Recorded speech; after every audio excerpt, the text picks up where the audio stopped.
ലോകത്തിൻ്റെ എഞ്ചിനീയറിംഗ് വിസ്മയം ചെനാബ് റെയിൽപാലം. ചെനാബ് നദി സിന്ധു നദിയുടെ പ്രധാനപ്പെട്ട ഒരു പോഷക നദിയാണ്. ലോകത്തിലെ ഏറ്റവും ഉയരം കൂടിയ റെയിൽ ആർച്ച് പാലം ചെനാബ് റെയിൽപാലം 2025 ജൂൺ മാസം 6-ാം തീയതി നമ്മുടെ പ്രധാനമന്ത്രി നരേന്ദ്രമോദി രാജ്യത്തിന് സമർപ്പിച്ചു.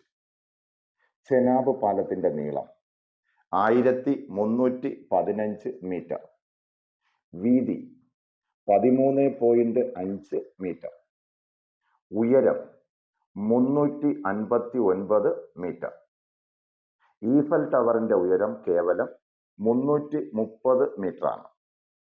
ചെനാബ് പാലത്തിൽ നിർമ്മിച്ചിരിക്കുന്ന മറ്റ് ജലവൈദ്യുത പദ്ധതികളും ഡാമുകളും സലാൽ, ദുൽഹസ്തി, ബഗ്ലിയാർ. ഡീറ്റെയിൽഡ് ക്ലാസുകൾക്ക് നമ്മുടെ ചാനൽ സന്ദർശിക്കുക. Thank you.